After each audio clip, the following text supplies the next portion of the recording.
what you want is golden through, but I'm a little stronger now. You cashed in on my promises. You know I'm too generous. Now I've learned to never help you out. 'Cause I'm done cleaning up your mess. Found myself in my regrets. I've become a little stronger now. A little stronger now.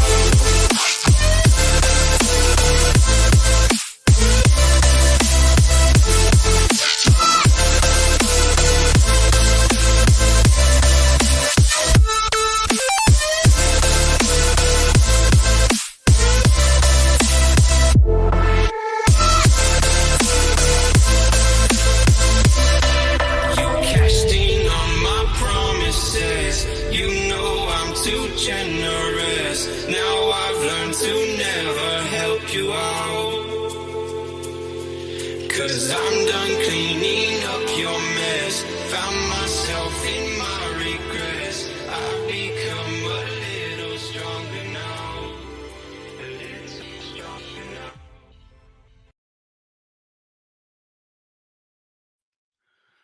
Well, thank you, one and all, for coming in tonight, Tuesday night, 9:05 Eastern Standard Time, April 30th.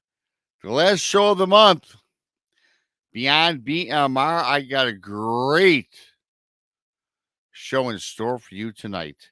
And of course, joining me always from the Blondes and the Booze Paranormal Podcast, my ace in the hole from Missouri, KRISTA. Great show. Barry Littleton joins us. We're gonna tear this whole thing apart tonight. We're talking about monsters in the universe. Are we safe? I don't know. We'll find out tonight. If this is your first time here, please subscribe to Bigfoot Mystery Rob on YouTube, the Blondes and the Booze Paranormal Podcast on YouTube, and of course, Texas Front Porch found on YouTube. Fabulous show. Beyond BMR goes beyond all things weird and strange. We talk Dogman, Bigfoot, aliens, UFOs, strange lands, strange worlds, time travel. We do it all here. How do they all connect on this planet we call Earth? You'll find out on this show. And Barry's going to provide some great insight in tonight's show. You can find us on iHeartRadio. You can find us on Spreaker Podcast. Find us there because we released our podcast now about 2 or 3 months ago on Spreaker. So if you're not a fan of YouTube, which most of you are, but if you're sitting in your car, turn on Spreaker, listen to us. That'd be awesome. Thank you so much for that. The super chat is open. The super chat, excuse me, is a great way to help support what we do around here. Thank you for that. Become a BMR pirate. Arr! Hit the subscribe button. 132 strong. Thank you for everybody for that. Okay, I appreciate it. And a couple other things that we have going on. You guys, you know it's coming close. And as after, I have so many images. Here we go. June 7th and 8th, the Alabama Bigfoot Conference being held in Anniston Performing Arts Center in Alabama. June 7th and 8th, the speaker lineup, our MC, our host with the most, Tex Wesson, speaker lineup, Bart Nunnally, Daryl Denton, the Blondes and the Booze. Thank you, T-Bone, right off the get-go for that super chat. The Blondes and the Booze, Jason McLean, Greg Ogles, Martin Groves, and of course, yours truly, Bigfoot Michigan Rob. Tickets $30 online, $35 at the door. And on the 7th of June, we're having a meet and greet. Come on down, check us out there before the festivities take place on the 8th. Of course, without being said, I got to thank everybody for buying my book, Bigfoot Michigan Rob Presents True Cryptid Encounters, Book 1, found on Amazon. When Amazon comes calling for those for those of you that have bought it, do me a favor. Go ahead and leave a what do you call it? A review. It does help analytics. Speaking of what we have going on through the week, don't forget Texas Front Porch Mondays, 8 o'clock to 11. 8 o'clock, Daniel Diva kicks it off with the Diva Dimension. Then you got Tex and Brandy for the remaining 2 hours. Check them out. Always a great show. Great show last night, by the way. Tex was out. I sat in along with Brandy and Monica Rollins. It was a fantastic show. Check it out if not already. Tuesdays beyond BMR, 9 o'clock in the East with KRISTA. Wednesdays in Humanoids with Bart Nunnally, 9 o'clock in the East. Check that out. That's with Brandy and KRISTA as well, sitting in with the lovely Letitia. Thursdays, brunch with Bigfoot Mr. Rob, 1 o'clock in the East. Myself and Tex. Thursday on Texas Front Porch, Monica Rollins. Our Paranormal World kicks off at 8. Go check that out. Then right after that show, go to the Blondes and the Booze Paranormal Podcast for the Blondes and the Booze on that Thursday at 9. If you need any more Woo with the Booze, check them out on Friday. And you catch them at 8 o'clock, an hour back. Check them out with the Blondes, the Booze, and the Woo. Friday, we've got, what do we got on Friday? Oh, we've got, I can't read this. I forgot what our Friday show is already. What is on Friday? Chris, you're going to have to help me out with that. I don't know what it is. Sundays is Infamous Minds and Truth or Tinfoil. Truth or Tinfoil is on at 7 on Brandy and Randy's channel. Then Tex finishes out the lineup with Truth, with his A True Crime. So with that being said, yeah, I missed that Friday show. I'm going to bring up KRISTA. Hey, KRISTA. Hey. I missed Friday. What's going on Friday? Friday, Blondes and Booze, 7 p.m. Central. You know what? Yeah. See, here's the thing. I'm going to say this. I need cheaters to read my little lineup card, which I do. And I misread it. And then Saturdays is Paranormal Paul. Paranormal Paul, yeah, 7, you know. And then Paranormal Roundtable goes on at 8. Yes. They all do all fabulous shows. And I got to tell you, you guys know about this good old BMR in the last 2 weeks. I can't read anymore. I can't either. And, you know, my persona is the bandana. I just can't put on the cheaters. So I got to get my memorization skills. There you go. In full order, right? See, I can't read the chat if I don't have my cheaters. I wear these are cheaters that I wear all the time. I can, I can kind of see the chat. And for those that I miss, hello to everybody. Thank you for coming on in. Yeah, good old BMR. I got to either get my contacts. I have to get a different prescription. Oh, I got to wear the shoes. I like this comment here. Paranormal Paul says, maybe the bandana is tied too tight. I've got to tell you, Paul, Paranormal Paul, Saturdays with KRISTA. He also does a backyard show, which is awesome. Got to do more of those, Paul. You do a great job. Paranormal Paul on YouTube. Please subscribe. He's newer to the genre. Another friend of ours, and Paul does a great job. Thank you to Paranormal Paul. But yeah, the bandana is tight. It is tight. I might have lost some oxygen to the brain. I don't know. But with that being said, we got a great guest. In fact, I'm going to bring him up right now. Thanks for everybody for coming on in. Super Chat's open. Become a pirate. Subscribe to our channels. And thank you. Barry looks like he's on the phone. So you know what? I'm going to let him get off the phone. No, he gives me the all good signal. Yep, he gave you the all good signal. We're all good? All right. Yeah. Sorry about that. That was actually Tom Powell, and I was just talking to him, and I was saying, man, I was saying I'm about to go on Bigfoot Michigan Rob, and he's doing his conference. He's not going to be there. I'm all disappointed. Just, of all things, man. Are you kidding me? me? Your bandana, your wave cap, and I met him, Tom Powell. That's awesome. Yeah, because Tom Powell, I gotta tell you, Barry. That's Tom Powell, man. I finally, hey Barry, this is no kidding, because I was incorporate Tom Powell in today's show and saying how he's giving you lots of knowledge, and this guy's always has these weird things he talks about.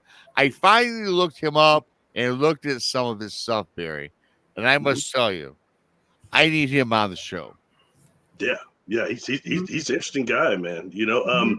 He's got that book that he gave me a copy of. That I don't have it in here, but it's I want to say Bigfoot and the Science of Fringes or something that's called like that. It's really good book though. I mean, it's a interesting guy. He's got some interesting things, that aren't all conventional. But as far as Sasquatch, I did learn some things from the guy, and I just wanted to tease you a little bit. How you doing, KRISTA?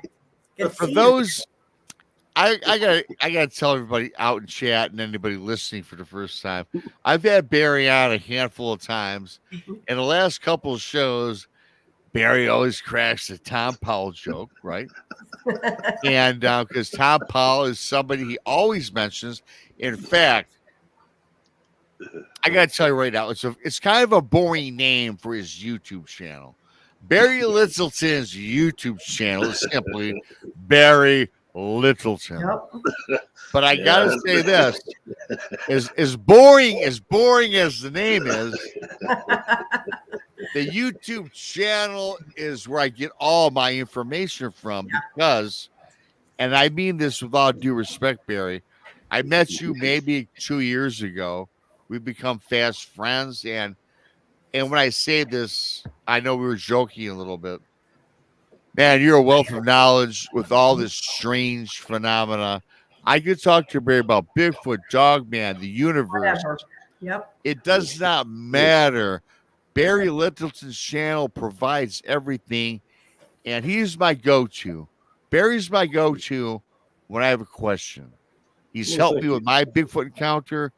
And Barry, man, that's why I love you to death. I can't wait to meet you. I got to meet you in person. I know KRISTA had the privilege. Yep, I did. Yes, dinner with him. I got to tell you, Barry, man, we got to meet up. I'll jump on a plane. I'll come down wherever it is you would stay at. And we got to hook up and go out and talk what we talk about, man. Oh, definitely. It'd be real cool. You have that personality that reminds me of somebody that's a real cool bartender. Like John, they could be down with John Taffer. You know what I mean? Yeah, well, I did not need John Taffer to run my bar.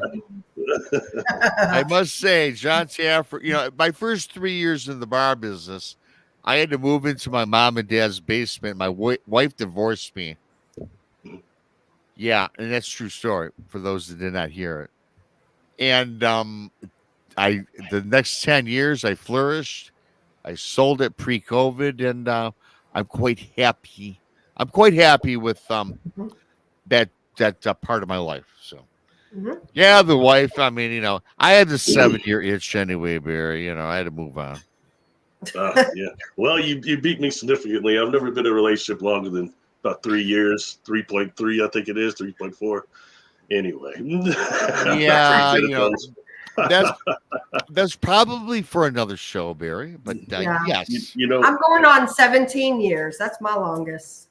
Every time I see you, KRISTA, or your Blondes and Booze, I always tell the story of how I met you with Jessica, and the story of your husband telling me what those horrible creatures were that were biting through insect repellent up there, as he called them, buffalo gnats. And he kept saying that with the kind of accent, buffalo gnats. And I was like, what the heck are those? I went and Googled it. They're actually called, scientifically, they're called black flies. Those things are miserable. I don't see how you live up there with those things. They're awful. They are awful. True story. Yeah. They're coming off the Mississippi or something. It's like, man, they're not to be messed with.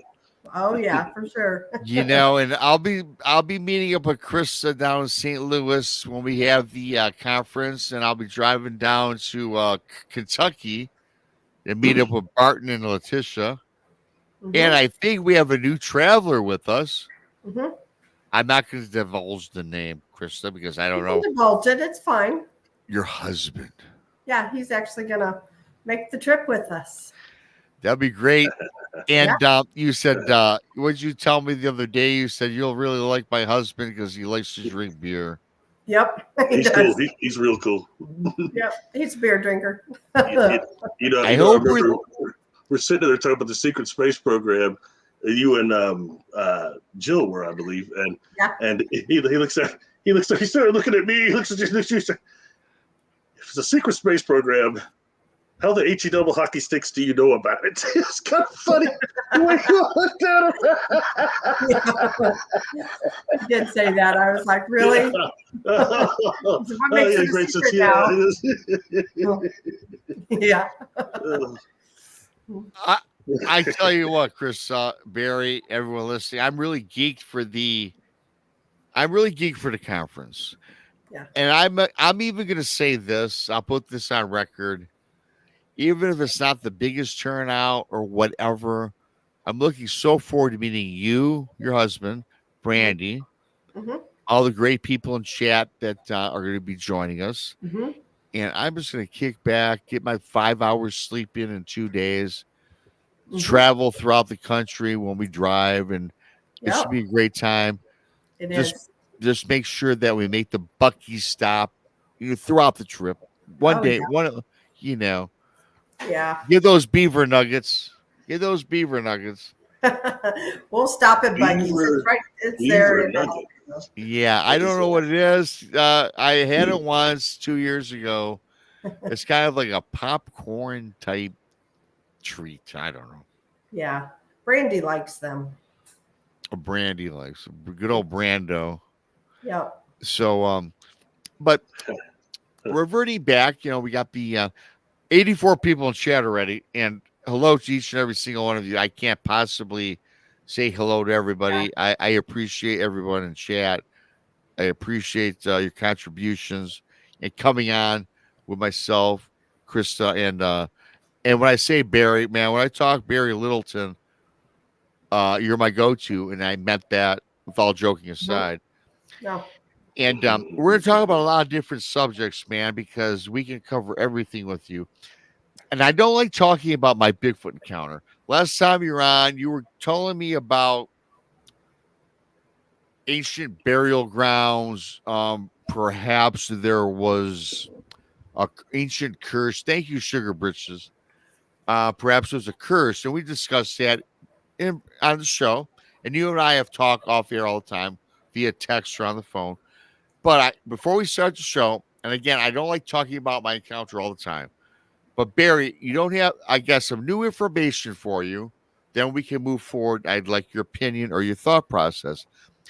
And I was put in touch with two psychics. One of the psychics was highly recommended from a subscriber. I'm not going to mention any names. And another one was from an emailer that sent me an email. I'm not going to talk about both, but the one for me I found to be more concrete. And so, as y'all know, question: were these mediums also psychic mediums, or are they just psychics? Every psychic. They medium said is a psychic, but every psychic's not a medium. The subject matter in the email was psychic and medium. Cool. Okay, so I'm only going to talk about one of them because we have a lot to get into today. But I found this one to be the most, I don't know if it's believable, but the most that captured my soul a little bit, I guess I would say. As most people know, but this encounter was in Cadillac, Michigan, turned from a humanoid to a demon. And I'm not getting into the story. It's on my channel. You've all heard it.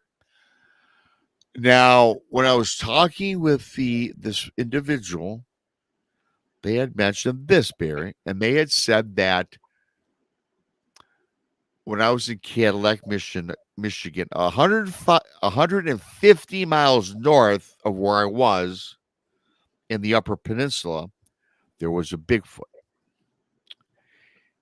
And in the Upper Peninsula, there's a lot of mine and iron ore underground dwellings that have since been dilapidated, no longer in existence. This particular being, Bigfoot, again, I can't call it Bigfoot Barry, as you know, was traveling underground through these mines. Mm. And it was traveling south towards Cadillac, doing whatever it was doing. Then it slipped into a portal, according to the psychic medium. It slipped into a portal. The portal took the Bigfoot from that destination to Cadillac. And the Bigfoot emerged from a portal in Cadillac right where I was fishing with Cindy, the now departed Cindy. And it emerged from a portal. And when it showed up, it saw Cindy and I fishing 90 feet away from shoreline. And the medium had said that it was just as scared as me and Cindy, which I kind of don't buy, but it was scared. And then it was scared itself because when it went through this portal, Barry, it had no idea what was going on. It had no idea what had happened. It traveled 100 yards south, or 100 miles, south. It appeared, saw human beings fishing. So when it dropped its jaw, turned into the demonic figure, let out that bellowing blast, which, of course, paralyzed myself, knocked Cindy in the water, yada, yada. We've all heard it. And it was a defense mechanism for just appearing and seeing us, and it was startled as much as we were. My question to you, and she did mention I said she is, I don't want to give out her name, it's a woman, and she had mentioned to me that it wasn't a demon, it was something that transported through the mind system, ran into a portal, was again sent to the location I was at. And everything that happened was for a reason. It says it was not a demon, but it was the Bigfoot itself, or whatever it was, this entity was befuddled. So with that being said, my reading into it, Barry, is okay, fine, because I've been telling the story since 2018, and I've had 100 people tell me or more their thoughts and theories. So before we started today's show, I want to get this out of the way. We have a lot to talk about. What's your thought on that? Well, I can't say that I fully agree with that. And I know you don't. But I will say this, with a couple of things I do find interesting, though. One would be, did this individual say that this creature was using the portals inside of the mine? Is that what they were saying? Well, from what I gathered, Barry, it just slipped into a portal, and it was thrust, and its super speed ended up where I was. Okay, this is what I take from this. Okay, because I don't want to put down somebody else's reading. Okay, that's not my goal. Yeah, I didn't give the person. But Barry, here's the thing, though. Be honest. I did not put out the person's name. Yeah, so that's you cool. go talk how you want to speak. I don't know. I have no problem with that because I'm always seeking answers. I always will, because to me it's a mystery.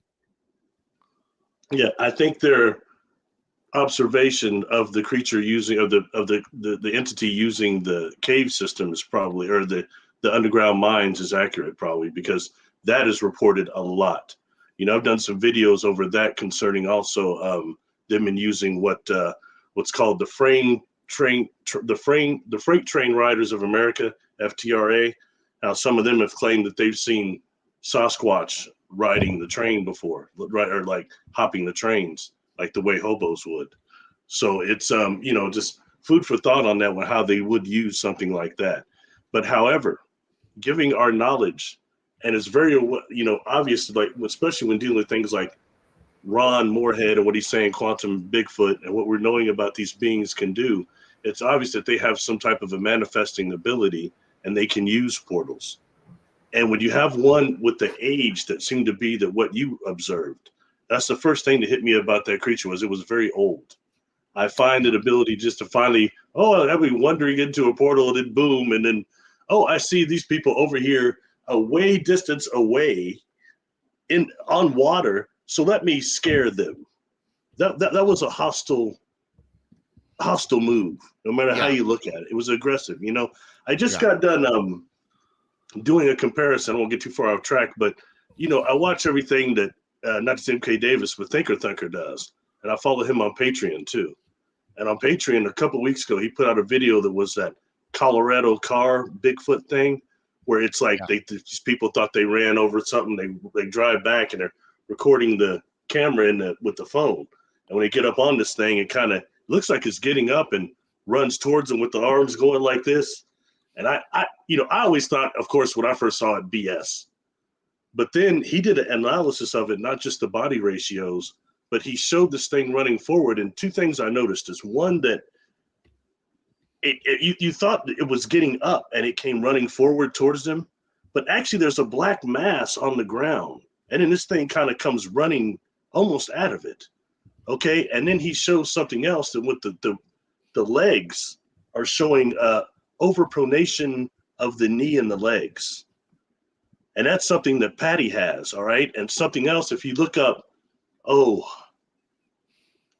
Jeremy De Silva, he's an anthropologist, Jeremy De Silva, and what he says about Homo naledi, Naledi, on my YouTube channel, on the playlist on Bigfoot, I've done a video over Homo naledi.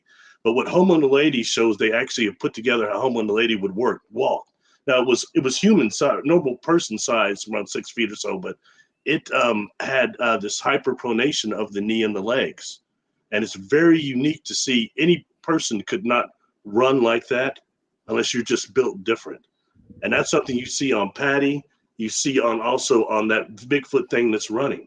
So that really changes things a lot when you have to think about really what are we dealing with here? Because those are non-body, non-human proportions.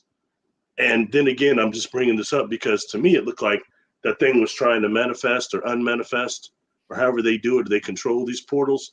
I'm telling you this because I have a hard idea that this old woman just tended to walk, and that's what she looked like to me. Just walked into there accidentally, and they need to scare you. And it was malicious, just like that being on that. That's very serious. That one in that Colorado car video, that's an attack coming, whether they hit it or not. I guess if I got hit, I'd be kind of ticked off too. But that was an attack, and it all seems all funny, and maybe it's a fake. Oh yeah. Until those people disappear. How often does something like that happen to somebody? We don't really know. Not all the Sasquatch are these forest brothers. Some of them are, Well, I say this, and sometimes I get nicked for this. Barry, I don't think that the Sasquatch is our friendly forest giant. Now, of course, everybody's had different experiences. Mine was traumatic. It was terrible. I lost the life of a loved one. Yes. And so my opinion is always this: I don't trust any cryptid as far as I can throw them. Right. So with what you're saying, then, in regards to this, and I don't want to talk too much about mine. We got a lot to talk about tonight. You talked to me several months ago, and I did some research, Barry. I don't know if I told you this. You talked about, Rob, you got to look into investigating if it was sacred ground, tainted ground, were there spells cast in this location. I looked up Cadillac, Michigan, and anybody can do this, by the way, in the chat, listening. There were First Nations, Barry, that were eliminated, and their bodies were strewn about, not buried, laid, and they just kind of disintegrated into the Mother Earth. Wow. And there was an alleged curse put on the land. Now, this is back in the 1890. So I believe that, and you told me about this, Barry, and I never thought about that, and I researched it. I believe what you told me to be more, how should I say, I find it to be more of what actually happened there versus the mine shaft. Because you know what, frankly, yeah, there's tons of mine shafts in the Upper Peninsula, and you know, for it just to be for this creature to come out of a portal and be all of a sudden taken aback by seeing a human being. Not sure I buy that, and I'm not discrediting and since I'm taken by it, let me morph my face and hit you with ultrasound or infrasound also that does some damage. That's an act of aggression. That's something, and it may not have been quote unquote a demon, but was it nefarious? There's no other word for it. Yep. Sorry, I didn't mean to interrupt you. You were saying something. Sorry. No, you're cool. Nefarious indeed. Nefarious indeed. I to this day, Barry, think is a nefarious, something nefarious. When I say my Bigfoot encounter, that's because that's the generic word to use, and everyone knows me since 2018, since I've been talking about this. Knows in my heart of hearts, I don't know still what it was. And I guess we can leave it at that. But I wanted to tell you that story, and I'm glad that I told you because what you say does make a lot of sense. So thank you for that. Oh, it's my pleasure. My pleasure. Excuse me. When dealing with some of the regressions that I've done, one of them was somebody who had. It's weird because in a reading, I kept picking up Sasquatch stuff on them, and the state I live in, it's no activity. There shouldn't be. There's a few on BFRO, but it shouldn't be. But I kept picking this up. This individual lives in a part of my state that has, it's away from my city, but several hours, but it's got some mines there, some caves, I'm sorry.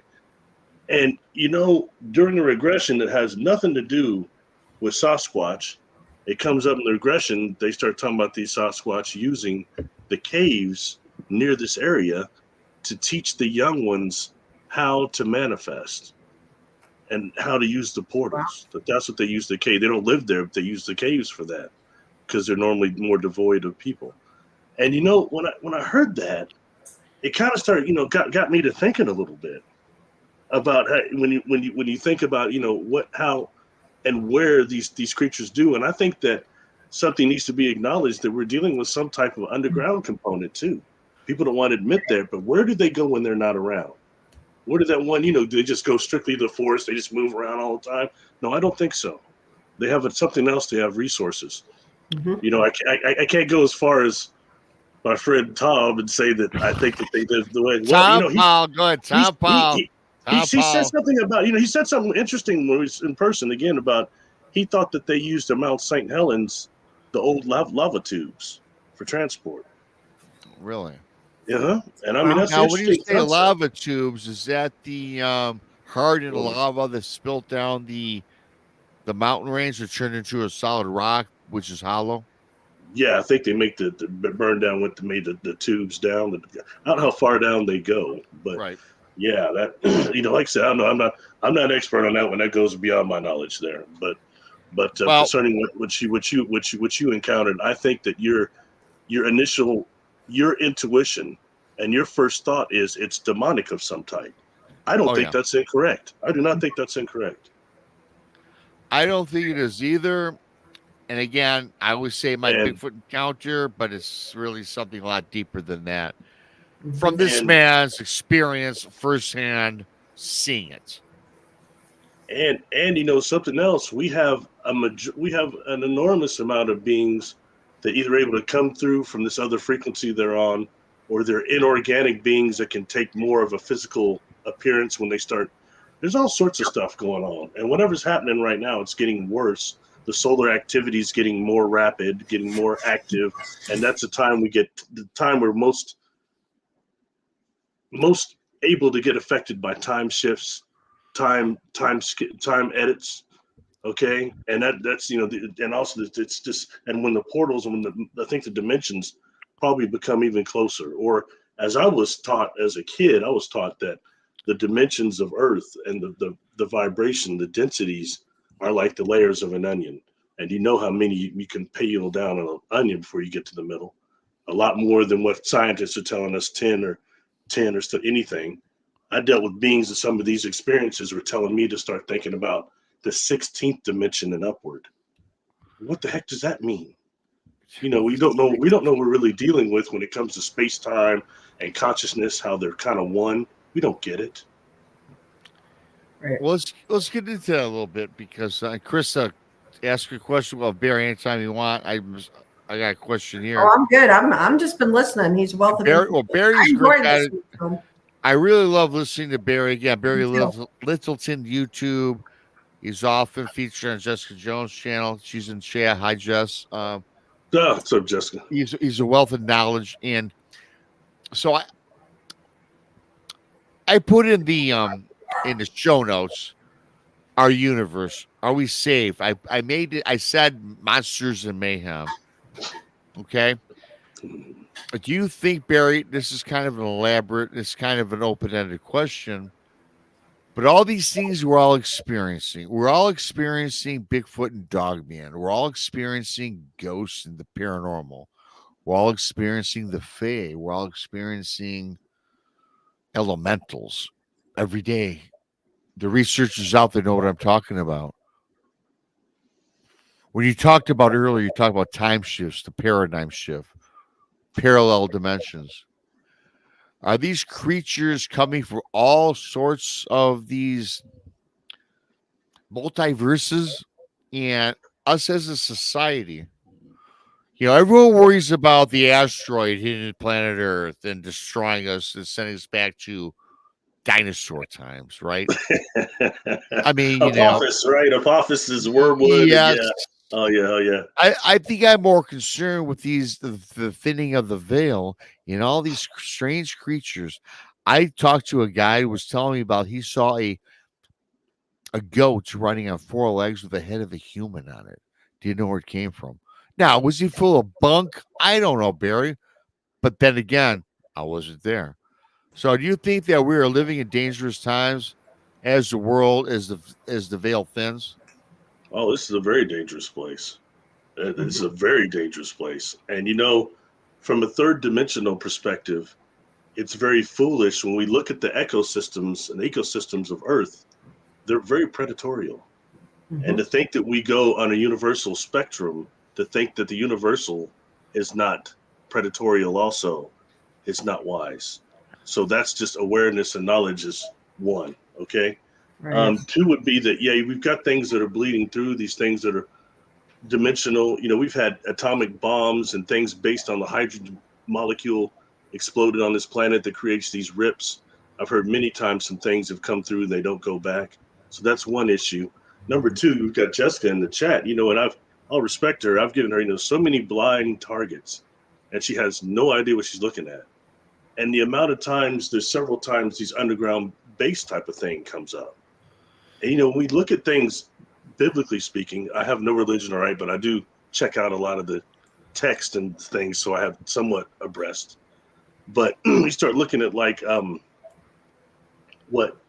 looking at, they talk about these beasts and things like that in biblical times and being in Revelations and things like that. But in reality, that's technology that these things she's seeing, these bases, these hybrid projects, these chimeras and things are being made. That's not just now. That's not just a now thing. That's going back to when this is still a type 1 civilization. This has been going on for a long time. And you start looking at these creatures that just appear and then or jump in our field of awareness and jump away.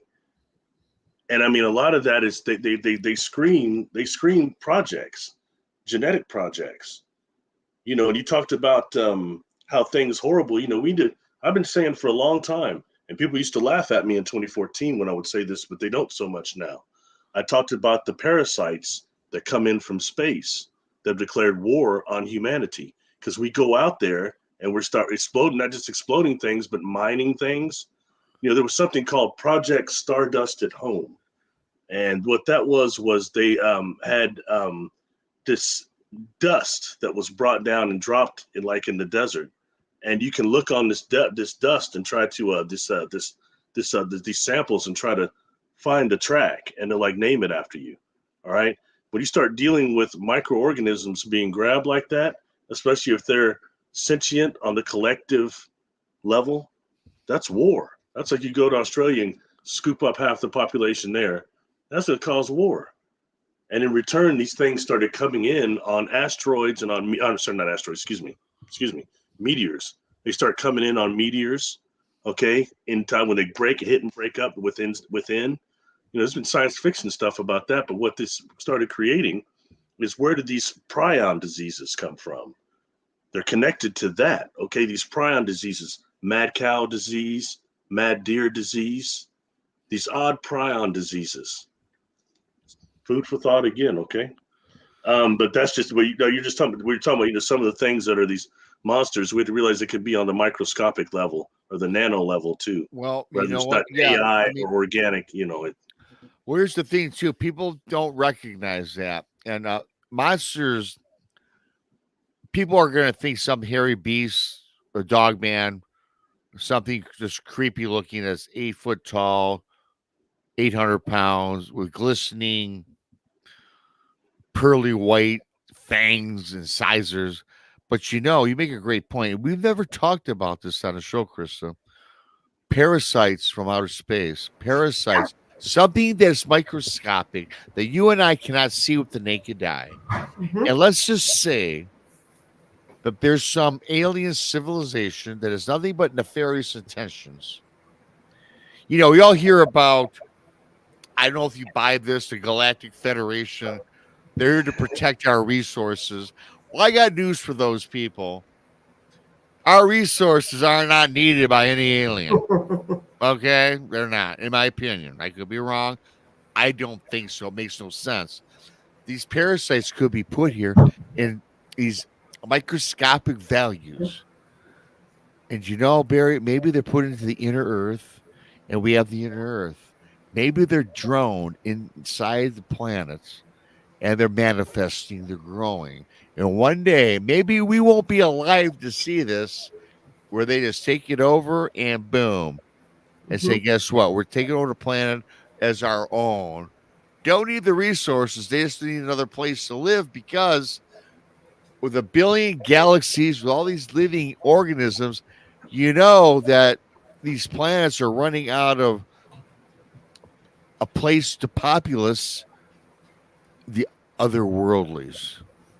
Well, and if you, I mean, honestly, Barry already said it. Like he said the mad cow disease and like the chronic waste disease that the deer are getting. You know, that's a way to start knocking us off. You know, with go to our food source. Oh yeah, that jumps species. CWD, chronic wasting disease. That we're in big trouble. That jumps species. Yeah. You know, a couple of things about that. Okay, one is that when dealing with this, it's funny you bring up the Galactic Federation. Look, okay, Right. When I was a little younger, I always made fun of that name because it seemed like a Star Trek knockoff and a New Age thing. Well, right? you are a Star Trek fan. I do know. And then, you know, but the beings I've dealt with that don't conform to modern ufology and all this stuff, most of them don't. I couldn't get a name. I know they're all working together. What's the name? I didn't never get anything. And then one day when I'm 36, I'm walking after I'd had this horrible accident. I'm pretty much healed. I'm walking around, and in the morning I start picking up this name, and it was, you know, when I got the name, it was the Extragalactic Interdimensional Cooperative Alliance, and that sounded so corny, man. I just started walking. I was walking. I didn't even just use my telepathy. I said out loud, I said, "You got to be kidding me! Am I supposed to tell people that? I'm gonna get laughed out of here more than the Ashtar Command people." You know, but they're telling me, no joke, I'm picking that up, that pay attention to the cooperative part. So anyway, this galactic what is the Galactic Federation thing? Okay, mentioning Jessica again, one of the targets I had gave her was it's mentioned in this book, Schoolyard Encounters, but it's the one, although there's Preston Dennett there's probably about 100, about 80 cases that are similar to that. But the one that was the Zimbabwe children, I gave that to her as a blind target. It was, who did that? And the reason why that is because we need to pay attention to who is it that took time to interact with those children. That's the future. Right. And that's not the only time that's happened. He's got other accounts in here. And what were these beings saying? Please take care of the planet. They're trying to, they're saying things like that, a positive message like that. And later on, I had heard Ed Dames had done a remote viewing of them, and they were seeing these children standing around these orbs. And when they got later, like these children are older now, the Zimbabwe children, one of them communicates with me on Facebook because she's showing me pictures of her grandkids. So they're not kids anymore, right? That was back in the 90s, man. But when seeing this, some of them remember now seeing these orbs and things, not just gray beings, but who was behind that? Who was behind it? Like when you see, do you remember maybe 10 years ago, there was that meteor that came in Russia, that big one that came in, like hit that city? It's a big meteor that came in. I don't know how much it take out like about 18 miles or 180 miles of their surface, or no? I can't tell you the radius of the impact, but I know it did some small damage. I don't know if anybody died though. I don't think. Okay. I don't remember that. But there's footage of that thing as it's coming in, you see something else they call another meteor that must hit it and split it. Okay, and what that is who was behind that? That's too freak, And so I'm wondering, and who is it? And like Jessica started picking up. She started talking, what is this target? It's what I keep getting. It's in her data. The Galactic Federation. I said, oh. That's a blind target. So we have to acknowledge that organization does exist to some degree. Well, I don't. Barry, I hear you. I brought up the Galactic Federation, not to scoff at it or make fun at it, because when I started doing this type of work, I was listening to this guy, several guys, and a third, a fourth, a fifth. And so I started following them, talking about the Galactic Federation. Much like you, Barry, I'm thinking Star Trek, Star Wars.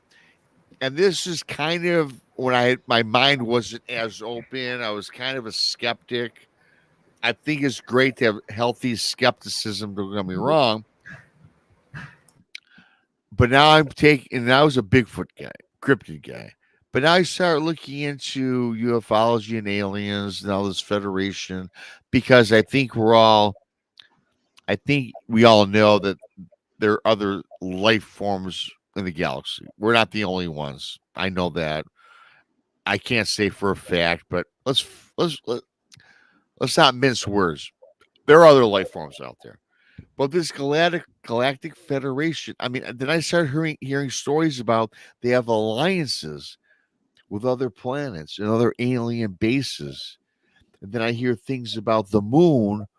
We talk about the dark side of the moon being like the midway point where an alien spacecraft goes there to maybe, I don't know what the proper word is, to fuel up, have a break before they go on to their next universe or destination. It sounds Star Trek-y and far-fetched, but today we really don't know what's on the dark side of the moon, do we? Well,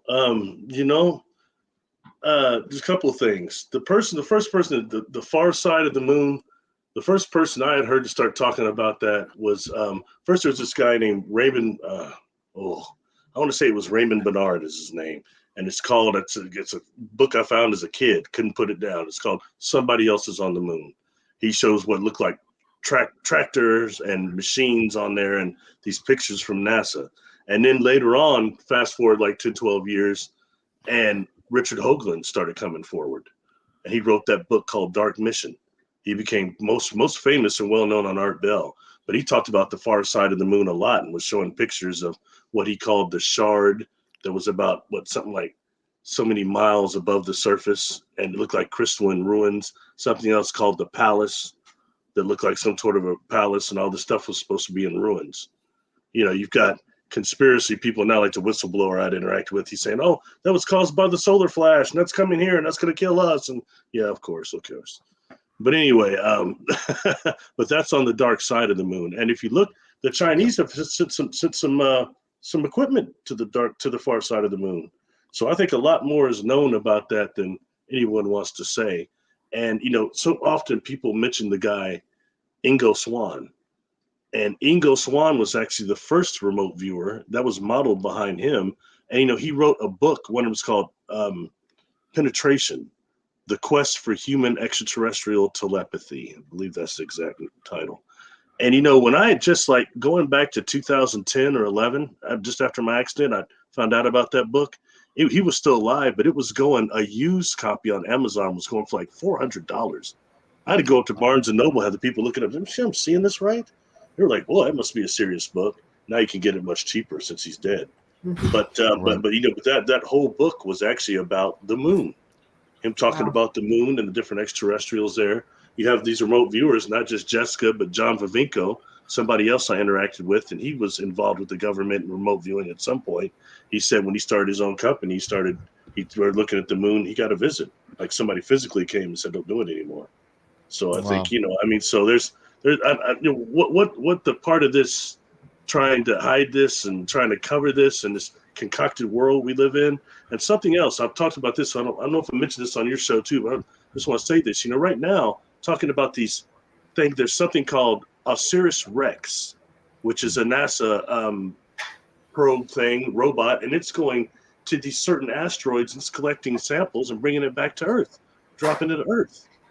And, it went to one recently that's called Asteroid Bennu. And, and when you look at the sample it brought back, they put one that was in the Smithsonian, this picture, this piece, one of them. And you could go and take pictures of it with your cell phone. At first, I hope a lot of people did that before they changed the sample, but when you start looking at it under microscopic, electron microscopy, they were talking about how this thing almost appears to have some type of a nano or pico gears to a degree and looks like technology. They're saying, is that why they're sending that thing there? Because that's some sort of ancient spacecraft? And they're saying is that what they do? And people don't pay close attention to the near Earth objects. You've got one called VG 1991. Anyone can look that one up. That's a near Earth object. It's very odd. You've got another one, 2000 SKG 344. That's another one that's a near Earth object that's very, very bizarre. Another one I want to say it's HCL 20 or something like that. But these are just objects that are different than the black satellite we hear about that people don't talk about. And when we start dealing with Earth, used to be a Type 1 civilization, and things like Star Trek 1, which is about the original Star Trek movie about the Voyager. There was actually a Voyager probe they sent out that came back. And, things like that. But actually, Type 1 civilization that does send out something that we're called in science fiction a Bracewell probe that goes to check out other civilizations, other star systems, record all the information they can, that comes back to home base like 2,000 years later. For that reason, I pay close attention to all the things that enter our solar system that have these odd trajectories, and Oumua's one. Comet sighting was another one. I talk about Hale-Bopp quite a bit that came in the 90s. You probably remember that one. You just look up and see it. Yep. And, they thought that was maybe the Blue Kachina, like Robert Morning's guy and them did.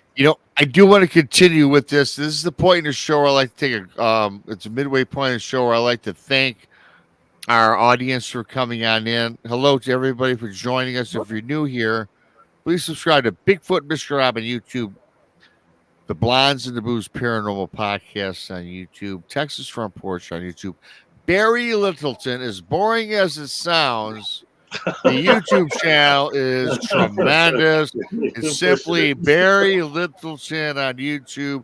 I want to thank T-Bone for the super chat, Sugar Britches for the super sticker, Paranormal Paul for his awesome super sticker. It's a great way to help support what we do. Become a BMR pirate today. You can join up. Get a picture of me with a bandana. We're in the chat room. Thank you to each and every single one of you for coming in. I appreciate all you do for us. And without you, I probably wouldn't do this. Neither would the gals either. We love you. We have the best chat audience on the planet. We do. And when I say that, I'm not saying that. I mean that when I say it. A lot of Mhm. people say it. Good old BMR comes from the heart because I know where you're coming from. Story. Yep. So, yeah. So, thank you, Barry. And, Yeah. you had mentioned, and you don't have to get into this if you don't. You've been on, you haven't done this. Well, you've been on a show a half dozen times or more. And you had mentioned about your experiences that you went through in life. And again, it's up to you, but do you think what happened to you has opened your mind? Because as I stated earlier in the show, everybody listening, Barry Littleton is a wealth of knowledge and he knows a lot about everything. And I gotta tell you, I support Barry and what he says.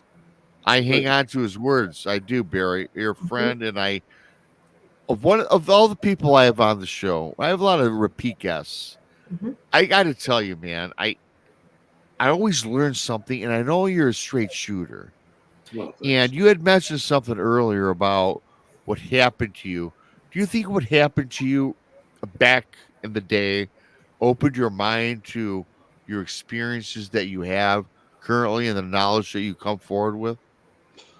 Oh, definitely. The thing is that, it started for me as far back as I can remember. And it got really heavy when I was like 7.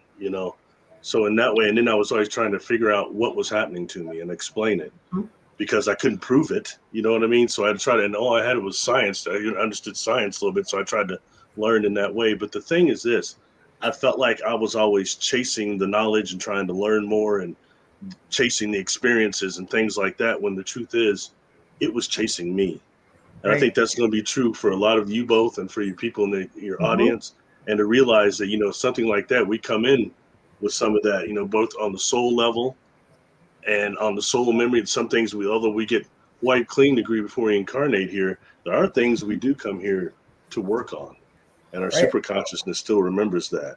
So in that way, and the way this happened to me, and when I was one of my younger experiences, my experiences kind of had stopped, at least extraterrestrial wise, it seemed like for about the 8 years of just after 12, so about 13 to about almost 17, they kind of stopped and then they kicked up again. When I had that first one, when I was just about 17, I see other people on this craft and they look like they're transparent, they're transparent. I can see through them to a Right. degree. And they're touching the light that's coming off this coming up this column, and there's a group of them, and some of the people have come into my life, my normal life as physical people, and Mhm. they were having this experience, but I was there physically about to throw up.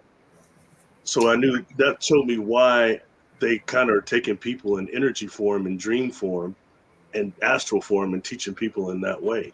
But seeing that many people, like 7, 8 people going up there and touching the light, taking turns, I knew there were other people having all these experiences. I knew it wasn't just me. I used to have a theory that it was about 70% of our population was having contact and didn't know it. And since then, the platform I've been allowed to have now, I can tell you honestly, I was not. I was understating it. It's more like 80% of our population has some type of contact and they can't remember it.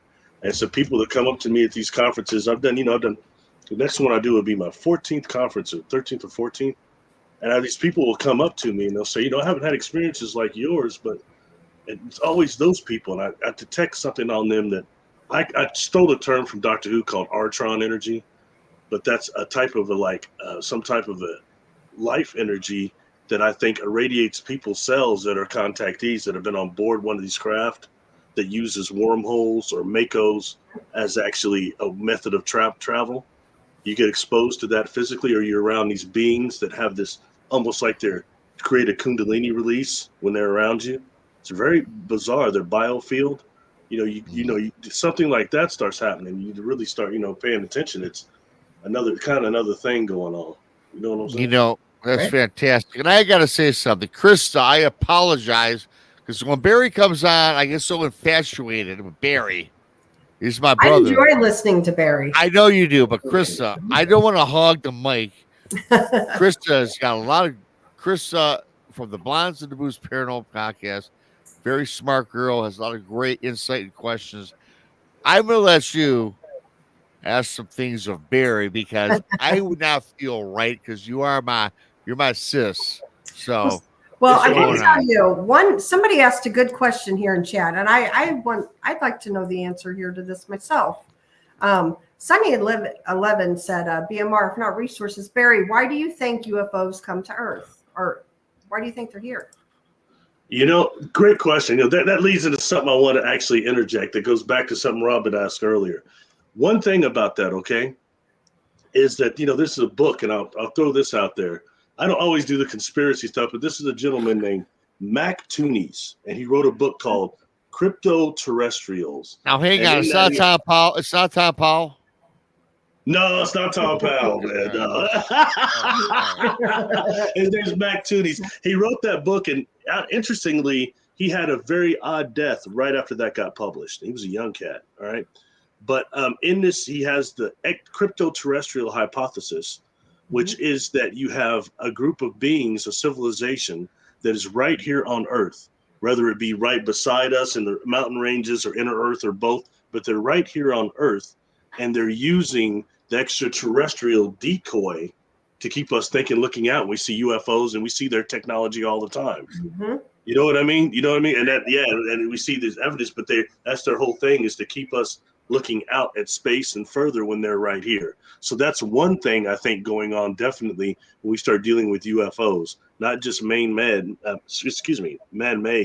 but these one that are beings that the different civilization that exist here with us, whether we want to call it inner Earth, and when I was, shown doing these experiences, they were showing me inner Earth different. I was seeing these almost like these caverns where they're like these ships and cities.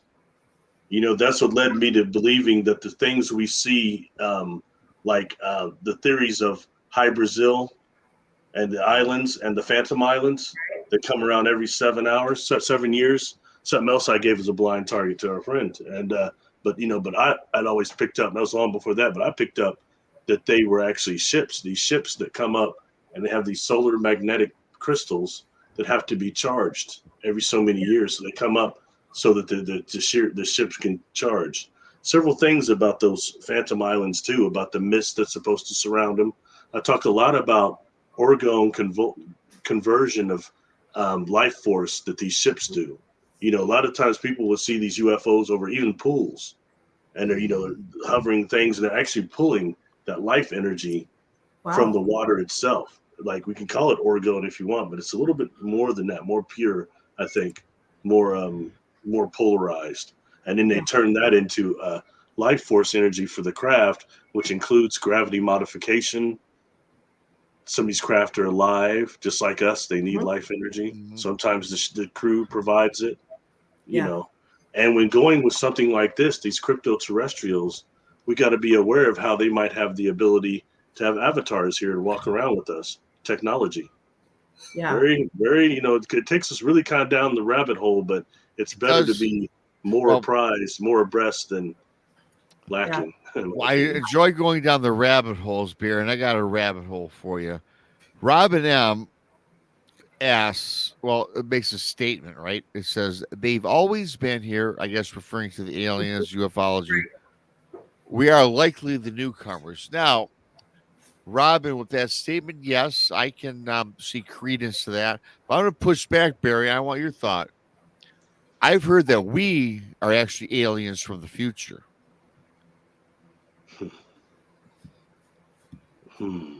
Yes. Okay. Let's touch on that a little bit. All right. Yeah. I've spoken. I don't know if I'm sure I've talked about you on your channel too. I've talked about who I call the charters. Okay. And when I was for me, every 7 years, from 7 years old on, I've encountered somebody who comes out of a crowd at like a library or a bus station or a public place, and they come up to you and they just say some really, really heavy stuff that is inspiring and just kind of pushes your consciousness forward, and then they're gone back in the crowd. And I think there's maybe it's the Christian Bible that says men have often entertained angels or people often entertain angelics and been unaware of it. And I think these aren't angelics. But I will say this: when I've encountered one of these, I think every 7 years they make the charts on lifetime contactees. When I first came forward, I mentioned these, and I got more emails about the charters. People said something like that happened to me. Somebody, but when dealing with that, there's nothing about them that when I see them that would make me say, "Hey, are you an extraterrestrial?" But it is like, put it to you like this: as humanity, if we don't destroy ourselves in about 3,000 years or so, what are we going to be like before we advance to the next container for our consciousness? And if you can really detect energy, these individuals feel like that. You know what I mean? It's a more advanced vibration they have. It pushes you, but not in a way like a person with ADHD or somebody erratic does. It's not like that. It's more advanced. And I met one of these charters that was able, it was a female when I was 21, and she was a very strong telepath. So strong that, she started reading me, and I didn't like it at first. I put up a shield, and I'm not bad. I can block out a lot. And she crashed through my shields, started reading me again I couldn't believe it. And I was unaware at that time because I was younger and she was so attracted. I had other things on my mind. Forgive me. Well, I was not, understanding what was going on fully. Sure. You know what I mean? But that's just the thing with these charters. So I think that's worthy when talking about, the extraterrestrial factor, but that's just something I want to throw in there. What was the original question again? Because I wasn't done. Well, you did answer it. Are we aliens from the future? Okay. Sorry. Oh yeah. Thank you. Sorry about that. Sorry, I get to chatter and get too excited. Barry, that's why I love you, because I love just the way you roll. You and I can roll all night long. Okay. These charters, all right. These charters feel like people from the future. Okay. My first experience I had, and this stuff is on my YouTube channel. All right. Go to the playlist, my personal encounters. I've got a lot of illustrations I've had done by Kasara to try to show what I've experienced. Now, and again, Barry's YouTube channel, very boring, very plain. It's called the Barry Littleton, Littleton, at YouTube. That's it. Barry Littleton on YouTube. It don't get much more plainer than that. Now, Barry's not a plain guy. For a guy as elaborate as you are, that channel name just kind of I'm looking at you. I bet you're one of those suckers that's gonna go watch that Fall Guy movie, aren't you? A knockoff Colt Seavers. You gonna watch that movie? Colt Seavers, yes. I love Colt Seavers right now, aren't you? You know what? Colt Seavers is the best bounty hunter on television. Lee Majors and Heather Thomas. Heather Thomas was my crush growing up. Marky Post too, Marky right? Post long before Night Court. She was pretty good before Night Court. I dreamt, but as long as you weren't a fan of BJ and the Bear, I couldn't get the monkey. Hey, I like BJ and the Bear. I did like Greg BJ Evigan, BJ and the Bear. Yeah, I couldn't get the whole monkey thing. Cold Seavers, you read my mind, Barry. I love Cold Seavers, man. I'll tell you one thing. He had a mean truck, man. It's pretty hard to get around that truck. Yeah. And I did like the Bear, BJ and the Bear. I did. I just threw a pun out there. They were Thursday nights back to back, 8 and 9 o'clock. I'll tell you what, right after I talk about this time aspect, I'll tell you all about my interaction with Gil Gerard at the Comic-Con. Nobody even another around. one, Simon and Simon. Him and the little robot talked me to death. Tweaky, before Tweaky died, he died. And also that one before that, I met Flash Gordon. Sam J. Jones just comes up and starts talking to me.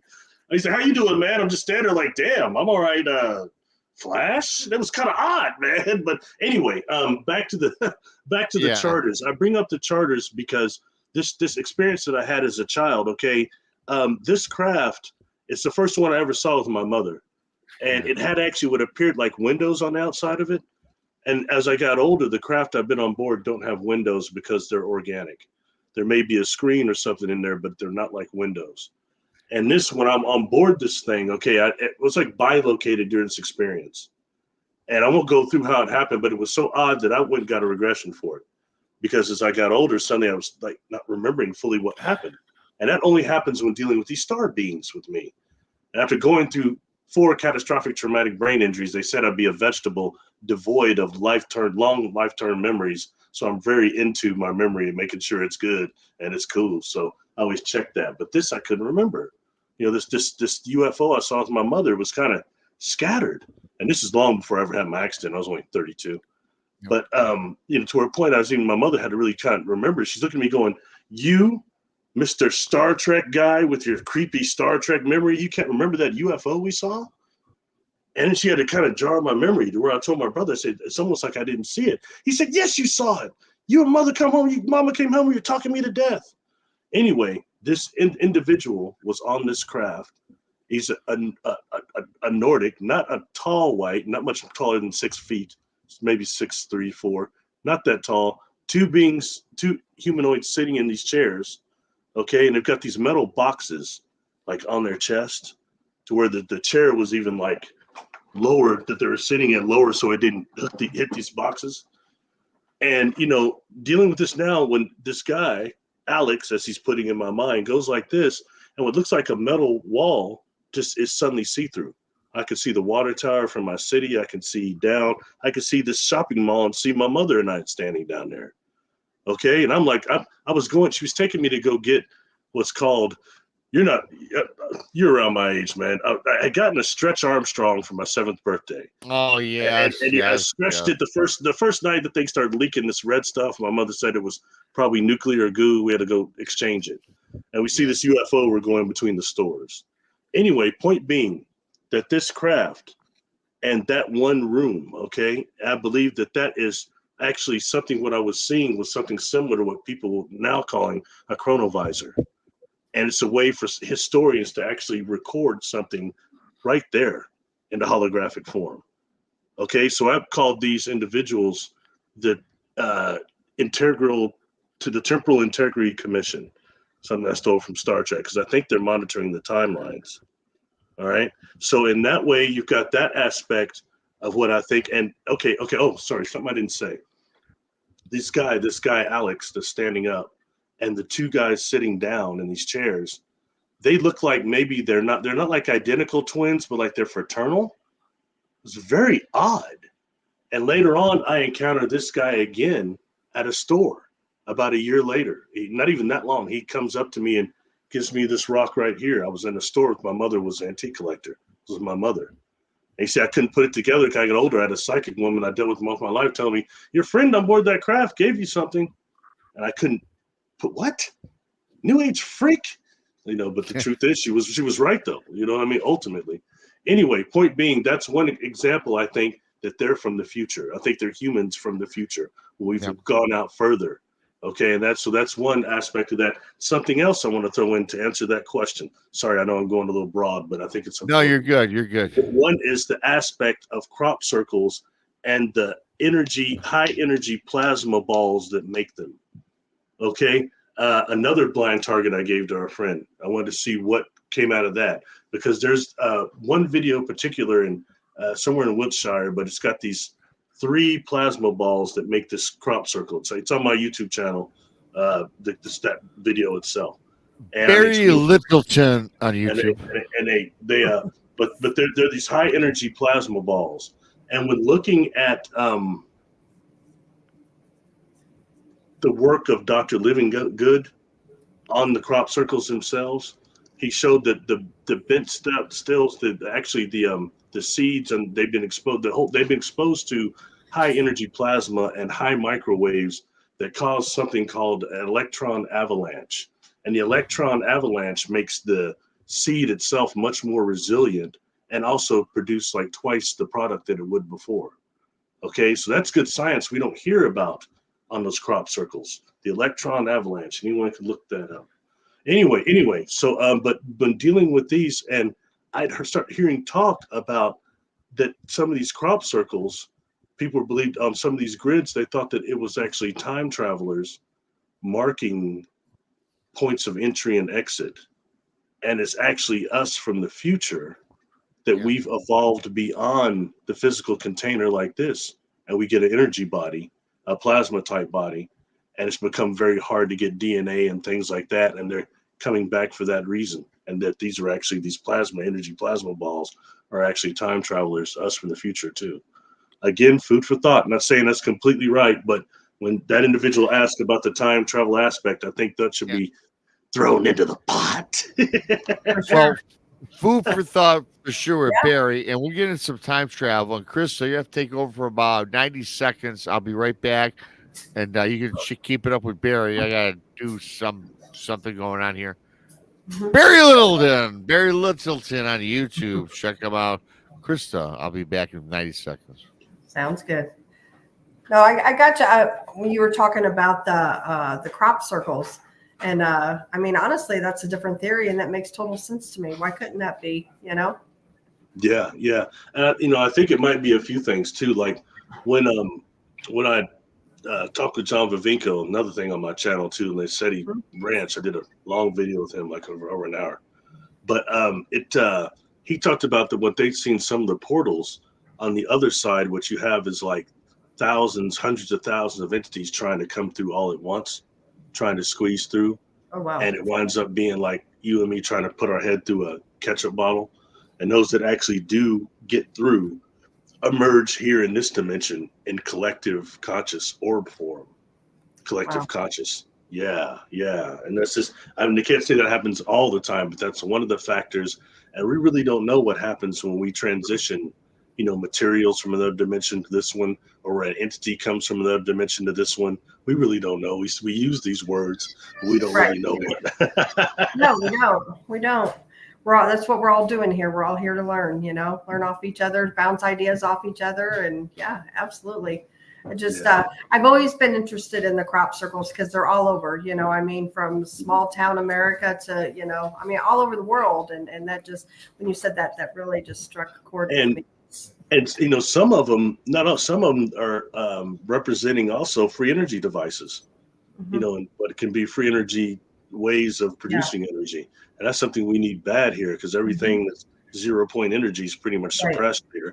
And let me tell you, the ego in that community is like, whoa, I think the Bigfoot community is bad. That 0 point energy community, oh, they're nasty. Yeah. Exactly. Kind of switch subjects here a little bit. So kind of on the same thing, but what are your thoughts on like the cattle mutilations and things like that? You think it's from aliens and doing that? Or? Yeah, I believe so. David Pauletti's, that show, the Missing 411 UFO Connection, they touched on that a little bit. And something I'll throw in on top of that is that when looking at the exorcisms that were done of a lot of the organs and things, there's something that came forward in our science not long ago that's called a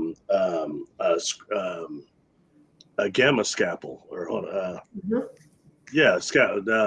like a ultrasonic scalpel is what it is. And what that does is similar to the incision, the bloodless incisions that we see now that come from those cattle mutilations. And when going back, there was Dr. Leo Sprinkle had done some hypnosis over some people that owned a farm, a lady, and she had seen this cow being taken up, and then she was on board the craft and watching them doing some type of thing. There's something in the hemoglobin of cows similar to people that these aliens are taking, and something similar. Therefore, like you said, the hemoglobin, why there's no blood. Yeah. Well, I mean, it's something that there's a product that they're taking. Yeah. There's no blood in the incisions, but I mean, they're taking this, and it's what they call it. Linda Moulton Howe talks about this on Earth Files too. But anyway, that's I think that's what's going on there, and it's some sort of, I think, an agreement. And was it, and then what is it? Do cows carry bovine too? Bovine disease, is that correct? I'm not too sure. Okay, bovine is a cow. Yeah. I think it's a bovine disease or something. Anyway, that's where I think that kind of turns in. And what's kind of too bad is some of those mutilations. You look at those horses. The one with the horse has its head that's like buried down in the ground. And they were saying the only way this could happen, that after it was dropped back, is that it actually buried its head. It dug its head down in there.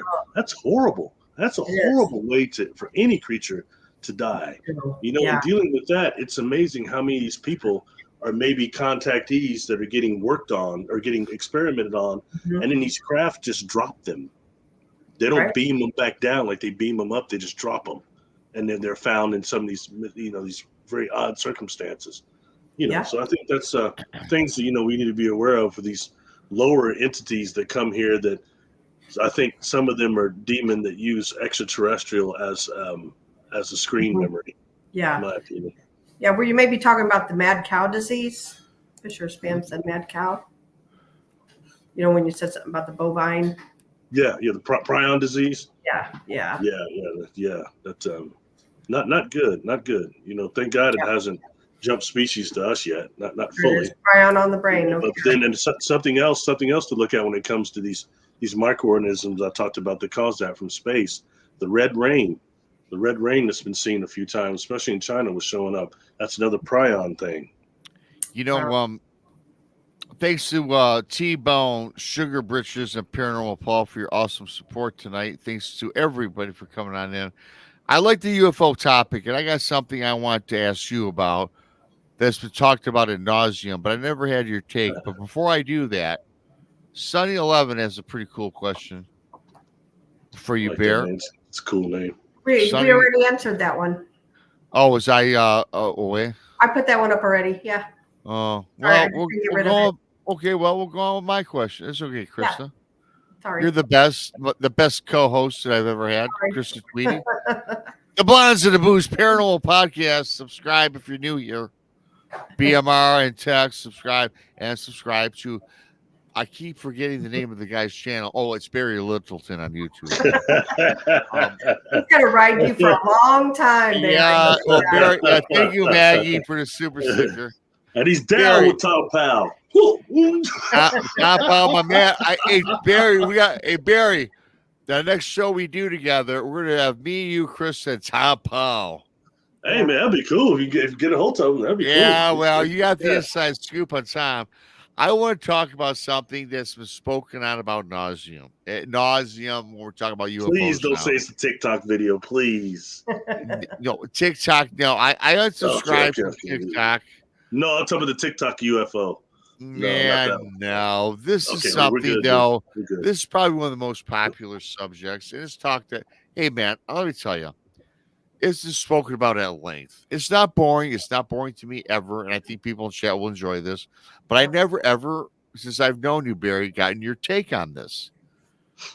And I like your takes. I think all your takes have credence, right? Roswell, man. What do you think happened there? I mean, pretty much what everybody says. That it was a retrieval of a crashed craft. I think the big question is, was it orchestrated, though, to actually be a crash craft? You know what I mean? Yes, and that's not the only one. You had during that era, you had like, what is it? The Socorro crash. Yeah, another one in Cape Girardeau. And these things, and you got, when looking at that, it really makes me pay attention is when it comes to whistleblowers.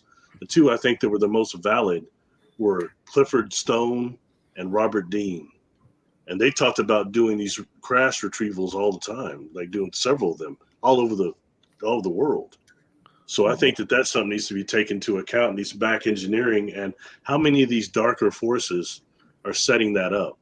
Because a lot of these beings, like the technologies, ones that are crashing and that the government is on and everything, working with, it's not the beings I've been dealing with. It's not that civilization. They're way out of the league of anything they're doing on this planet. You know what I mean? So it tells you more. It's these civilizations that are more nuts and bolts like us. They may be more advanced, like type 1, but they're not like these ones I'm dealing with that are like coming from, like a lot of people don't want to say right now that, when dealing with something like Ray Hernandez has called me the other day, and he'd written another book that was called The Mind of God. We got to talking. I was telling him, we agree that a lot of people don't want to say that some of these like contact experiences are not that they're coming from another planet or another down from inner earth. They're coming from consciousness. And when dealing with what consciousness and what space really is, we don't understand. And I talk a lot about what these MACOs are, which are really another word for black hole, magnetic eternally collapsing object, and how what they do is actually when something goes in, is pulled in to the black hole, this Mako is actually the organism, the mechanism that holds the information, and it creates what's on the surface called a quantum hologram. Mhm. And that quantum hologram is like a perfect copy. So I throw this crystal here, it goes through, okay, it emerges on the other side, but there's a perfect copy on the surface that's being stored within this Mako, and it wraps around the black hole, looks similar to the accretion disk. So that is actually what we would call the Akashic records. Okay. Yeah. And when dealing with these Makos, they actually operate on similar to brain waves. Right. All right. And that's, I mean, that needs to really be taken into consideration. So when dealing with brain waves, we have these things in our bodies. I've probably talked about this before. I don't want to repeat myself too much, but they're called microtubules throughout the body. And for this, we're talking about the microtubules of the brain, all right, which are all over. And that creates something else called the mirror neuron network, excuse me. And the mirror neuron network is me telling you what's going on right now. These stories, you can put it in your mind. You're kind of living it. It's similar to the grab release reflex in monkeys, all right? So that's something that needs to be really taken into consideration. So when dealing with these microtubules, they occur in two ways: spherical and helical. And the ones in our brain are spherical. Okay, so the way we can access these Makos, which are spherical too, is through the brain waves and through consciously in that way. So it's very important what I'm saying. So when you have a civilization that is what they call type 3, type 4, right now we're type 0, for those who don't know, and these are using fossil fuels, destroying our biosphere. Type 1, they're using more the parent star as the main power source. Type 2 is they're starting to use space as the main power source. Type 3, not just space, but these Makos themselves, they're using as power source. So when you have civilizations that are doing that, okay, they may long after be out of existence, but they still exist within the Mako, okay, in the Akashic records. So what you're seeing, these huge, giant, massive black holes, all those are the hard drives of the universe. It's very important, and that's how we would access it, is through thought. What really is the importance of the? With some craft, you start dealing with craft that are space organisms. They're dealing consciously. I was, even I was unaware and underestimating how sentient the craft I was aboard were. I'm more concerned about the beings and what they're kind of phased out. Some are phased out, some are physical. I'm tripped out on that. And the technology, and being one is not only was I sick and dizzy on these craft, the air is strange. It's mist in there that smells kind of like Windex to me to a degree. It's hard to breathe, okay? And you're dizzy, and then you're getting bombarded by telethought, by these beings around you. And to make it worse for me is a frame of reference for what you're seeing. There's no frame of reference. I'm bad enough right here. I was one of those kids, you didn't want to go on a field trip with me. I was, what's this? What's that? What's that? People get away from me. You know what I mean? That go running around, run away from the group. But these experiences seem like that, like a field trip to me in a way. I wonder why some of these beings aren't escorting me, and why I'm just walking around, sick as I may be, but I'm not being escorted to a degree. I'm wondering why. It's because the craft. The craft is maybe we can think about Sasquatch and how Sasquatch and certain animals have access to the race memory. I've got a group of crows by where my parents lived that I used to feed. My mother would get mad at me. You like my grandma? You like my mama? You're feeding those damn crows. But they reacted to me a certain way. When I go back in that area now, those crows that are generations later still seem to react to me. They have access to the race memory. Just like I believe the Sasquatch has access to this. And we're dealing with some of these craft that have access to maybe not just the race memory, but the soul memory of some of us that have lived on these other planets. And, we're dealing with something else. We talk, looking at something that's partial space organism, sentient wise. Whole nother thing going on of a modality of contact we're not hearing about in the media, because they want to talk about grays, reptilians, SSP. That's the important stuff, right? Right. Yeah. Well, no, and I'm with you on that. And for people that don't know, and I want to ask you this, Barry, for people that don't know, there's many shows I've done with Barry. Go look him up on the replay. Barry was abducted in his lifetime, and you had mentioned about being on the craftberry, but you mentioned some things that I find intriguing. But I asked this of Experiencer, not abducted. I wasn't abducted. But go ahead. I don't mean to correct you, but there's a difference there. well, no, and I'm glad that you did. I'm glad you did. I'll remember that for next time. With your Yes. experience, was it your conscious that was experiencing this, or your physical body? Because you know, you have people that these quote unquote grays or aliens, we'll call them, they tap into your subconscious mind. You're laying in bed and you think that you're being transported, you're being experimented with, yet they're not for sure where they're at. And other people, their physical body is being tapped into and they can physically feel it. And a lot of these people, Barry, as you all know, wake up with some sort of device that years later a doctor finds. They break their ankle and they find some obscure mechanism implant. Correct. So if you were the experiencer, as an experiencer, was it more on the physical level or more on the conscious mind, or you can't answer, or it's a combination of both? Well, I can tell you now it's a combination, but when I was younger, this stuff was physical that was happening to me. Okay. I mean, it wasn't just some astral stuff. This was physical. I was being taken from home. I was waking up not at home. You know what I mean? I would say I wasn't abducted, because even when I have what I call adult childhood experiences and adult onset and adult experiences, and none of them were negative. Okay. And it wasn't any of the stuff I was hearing about in the media, but just, it's so bizarre. It makes your normal life uncomfortable. You know what I mean? Because you're trying to do your college study. You couldn't think about nothing else. You know what I mean? So that,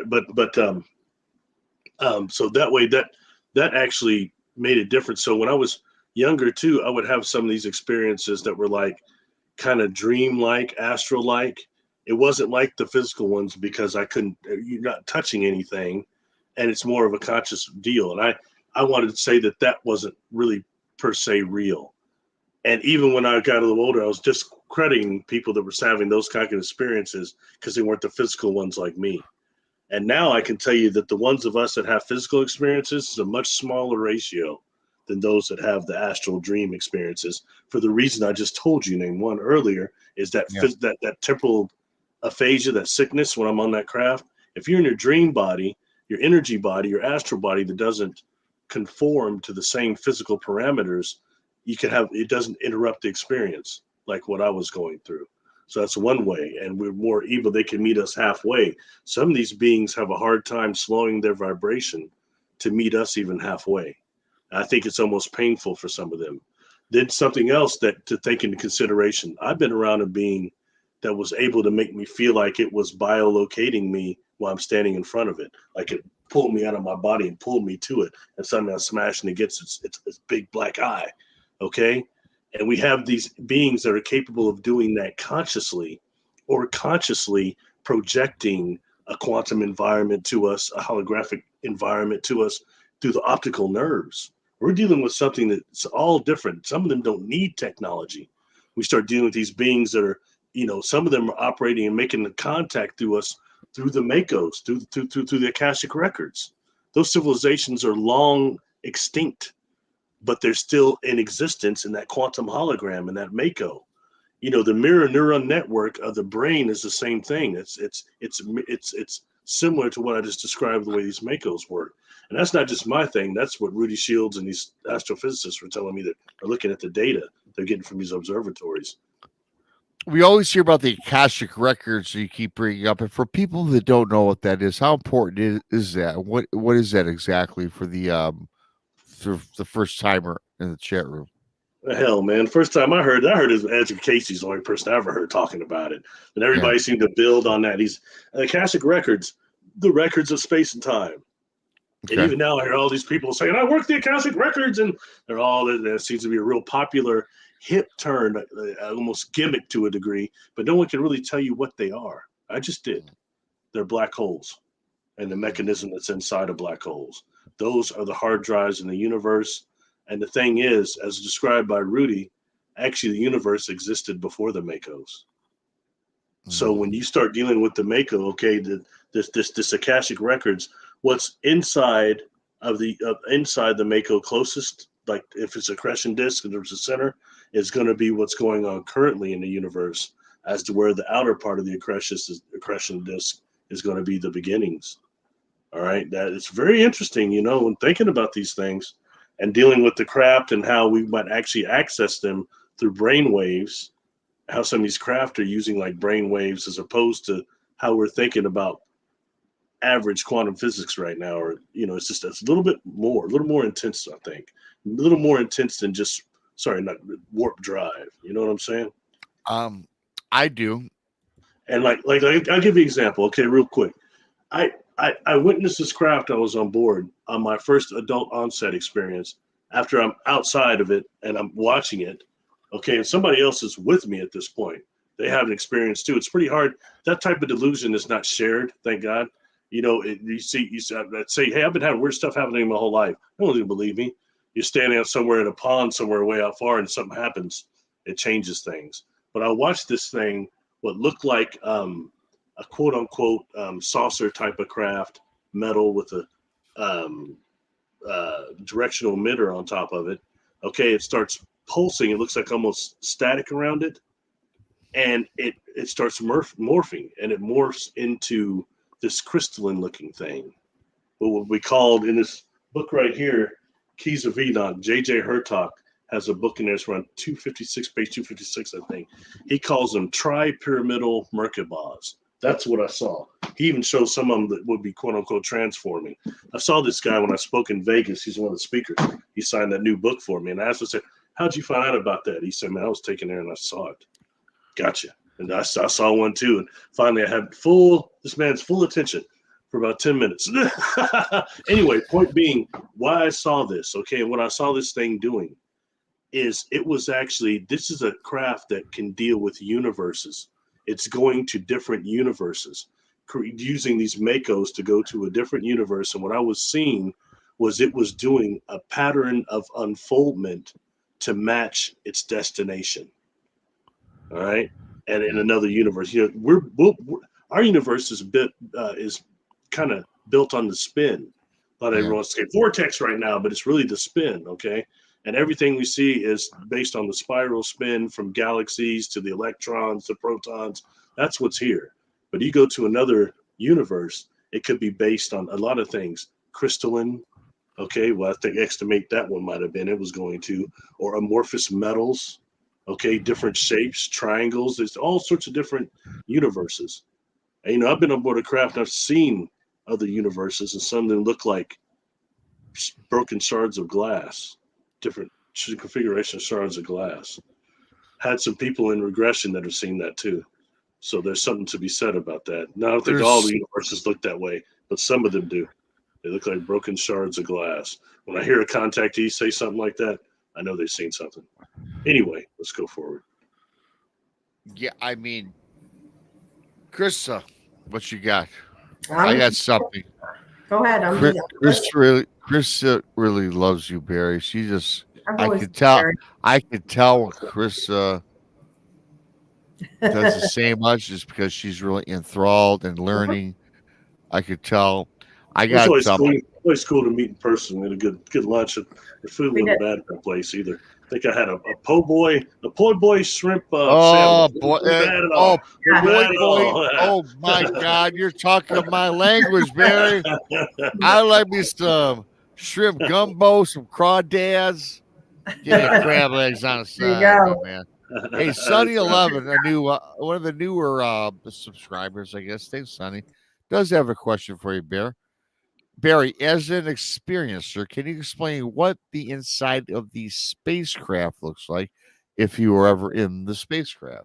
Yeah, Sonny, please make sure to go to my boring named YouTube channel and check out my boring playlist over my personal encounters.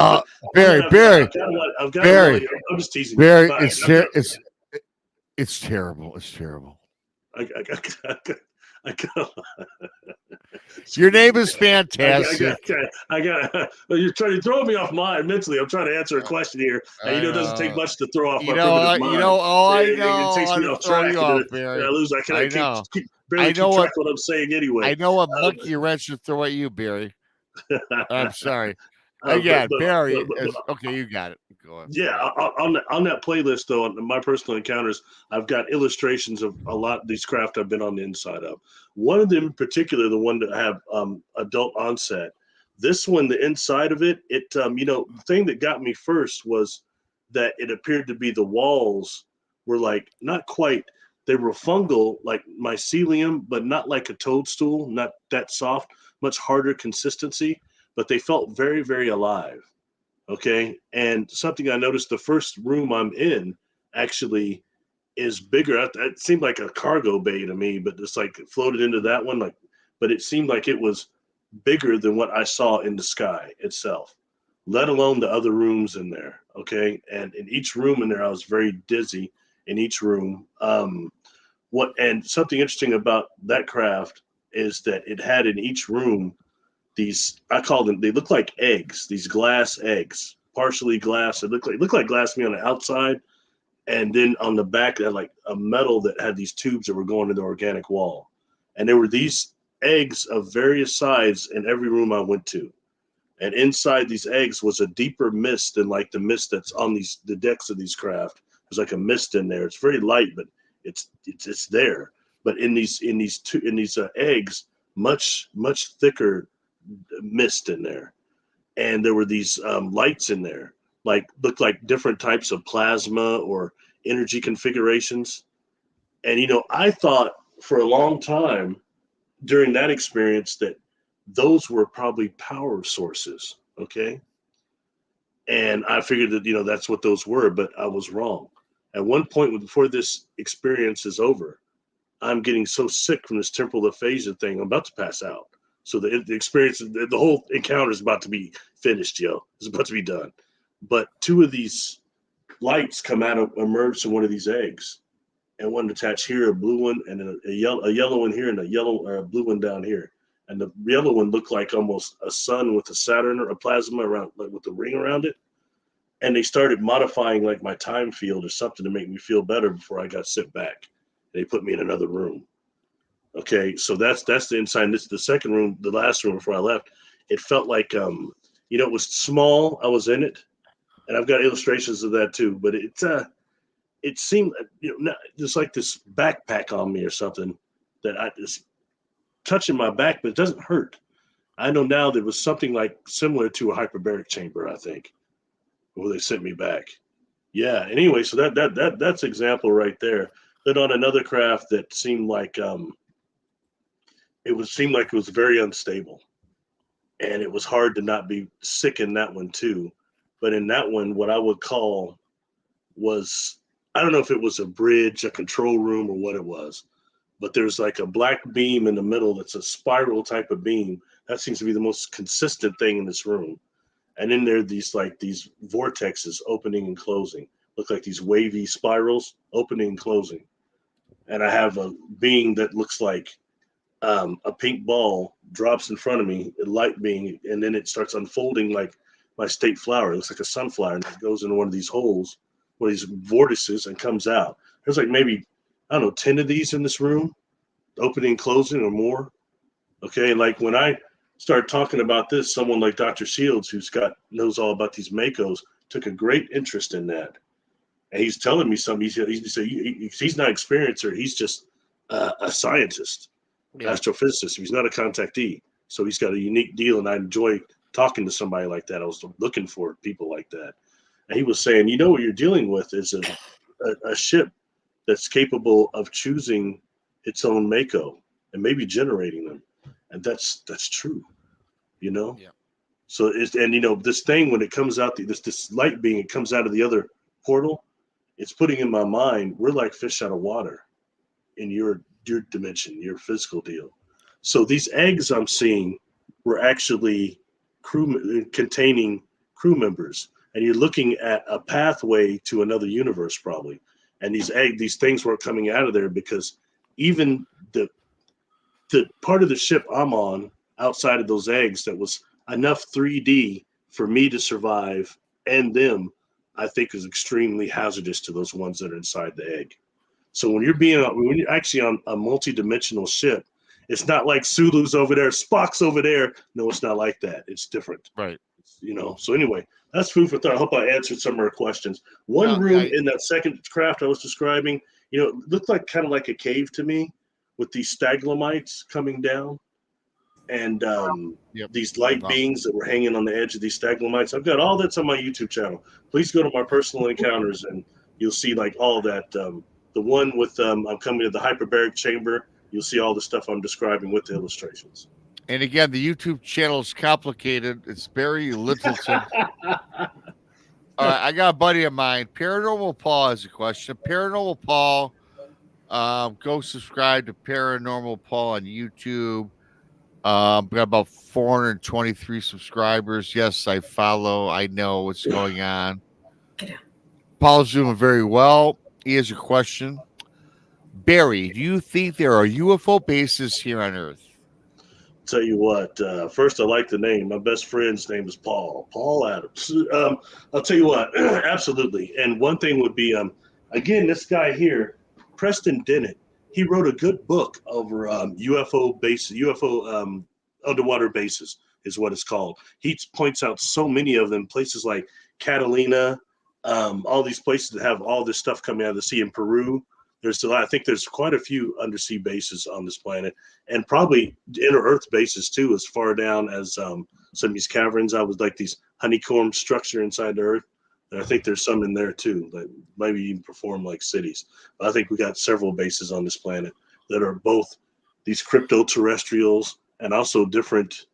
I mean, we start looking at just even our local galaxy now. It's like, man, you got so many different groups that could be here that it's almost unreal. So I think they're all over, especially in the sea, underneath Antarctica, and in some of these catacombs too. We're coming up to close to 2 hours, Barry. And Antarctica, I'm glad you mentioned that because I would have forgotten it. Antarctica, what's up with that, man? Man, I'll tell you what, I'm no expert on over Antarctica. I see some people getting mad in the community. They be ready to throw down. Yes, Antarctica, I know. You've not been there. I've been there. You've not been there. Oh, I was begrudged to speak about it. I'll tell you what, I've definitely not been there. So I don't know. I've not been there with SSP or nothing. I have not been there. But I will say this. I think when dealing with things like a lot of people are talking about the Tartarian Empire right now, but even going further back than that, to some things that we can't see was on this planet when that was a different temperate climate there. I think it's going to be unreal, the stuff that comes out of the snow and out of the ground there. And we're at a time in history where things are starting to come out of the ground, discoveries. I think Göbekli Tepe is a good example of that. That thing just blew out of Turkey, that blew out of desert. And it's even bigger than what they thought. It's like miles long, isn't it? Yeah. One last question, and Sure. Since Paranormal Paul brought it up, thank you, Amy. Love you. That's awesome. First of all, Barry, the people love you. They always do, and you're fabulous. So thanks for coming on tonight. Oh, thanks. Appreciate you having me. I will say this: we're going to do this. Our next show. I'm going to give you our topic for our next show, probably in June. I'll wait a month, let this sizzle down a little bit.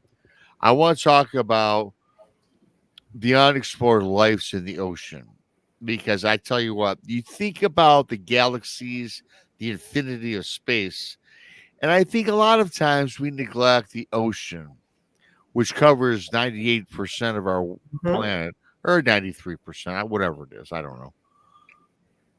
Off the top of your head, before we close out tonight, what's your thoughts on the depths of the ocean? It could be alien bases. It could be anything. Initially, Barry Littleton's thoughts on the weirdness of the ocean. I think that one is that take into account that it could be bases there. It's the perfect place on this planet if you want to stay hidden from humanity. So that's the obvious number one. Number two would be, I think we have those that are aquatic life forms too, that are using the oceans as well, and using the water as well. So it's that's kind of take for example the Nomo. Everybody's probably familiar with the Nomo, who are accustomed, or are kind of tied to the doggone. All right. And if you look at that book, The Serious Mystery, and what the elder had told that gentleman that wrote that, he said that when the Nomo first came here, their craft came in. I think it was Spiritual even said, but it immediately went down into the ocean, the water, and the Nomo emerged later, but they were aquatic. And you've had a lot of different aquatic species that are here. And, you know, when you talk about these mer people and mermaids, that's really not a joke like people want. Look, I know. Look, y'all are my age. For me, mermaids all look like Daryl Hannah, right? They're supposed to look like Daryl Get her Hannah. wet so she see her fins. Yeah. They're supposed to. Now when they butt your face off. but okay. Sorry, I'm overrun out of time. But You're cool. Just go. When dealing with that and mer people, but really not just quote unquote fish people, but amphibious and water type of extraterrestrials or interdimensionals that might come here. You know, I think that becomes very, very, very valid, thinking about the ones there. And something else would tie into that too. Like the Nomo said they would come back. And if you're familiar with what used to be called, it was the NASA tether incident. And it's that pole that got loose from one of the space stations. And they look at it, look like there's these things going around that look almost like organisms, like amoeba or something bouncing all around it.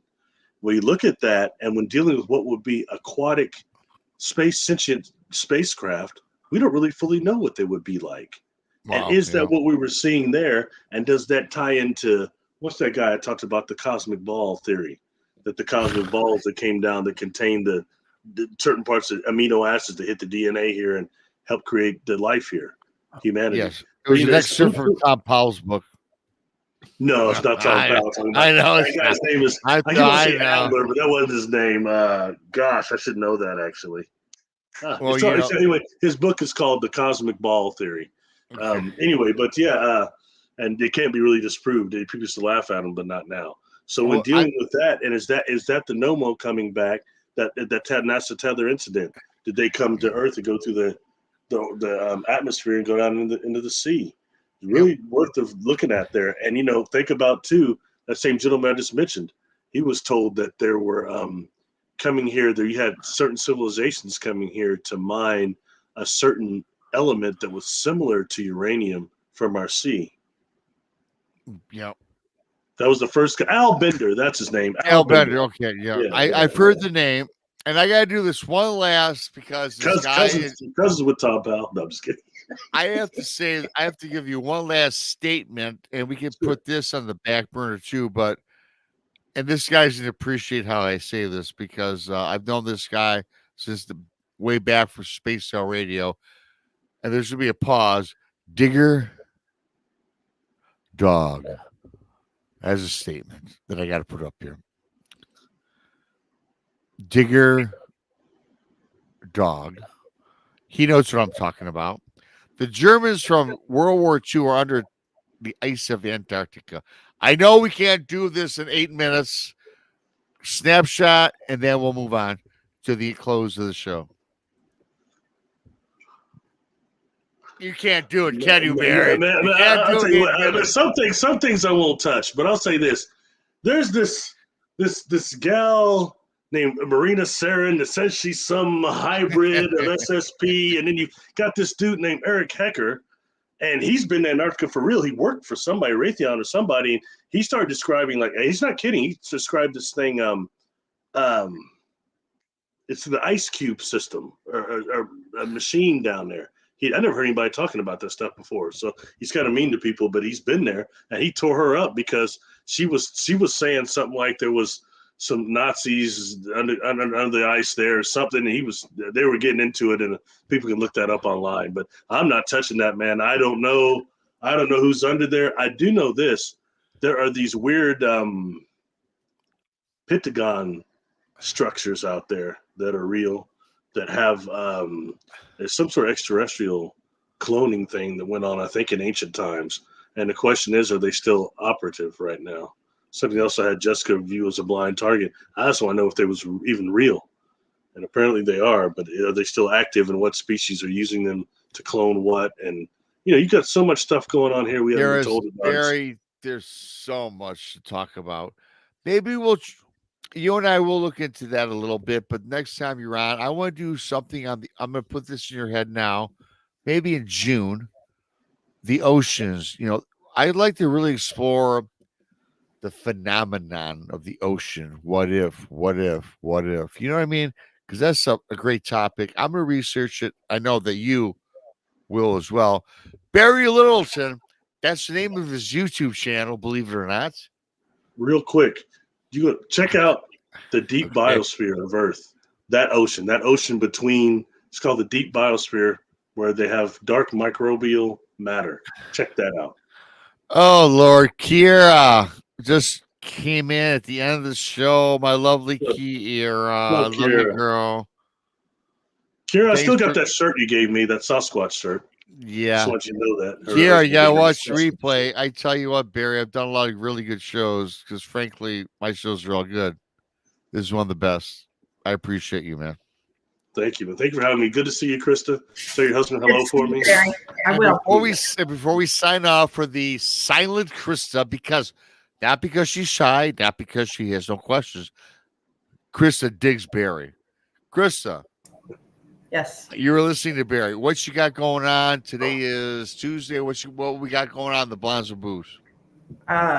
Thursday we have Chris Kramer, and Friday I believe is Todd Neese. Oh boy, the guy that parties on the beach. Yes, the Bigfoot guy on the beach. Good guy. I met Todd. Be a very good show. Krista's shows are always great. The Blondes and Booze Paranormal Podcast. Please subscribe. Barry Littleton, his YouTube channel. Let me look it up. Oh, it's Barry Littleton, YouTube. I am BMR.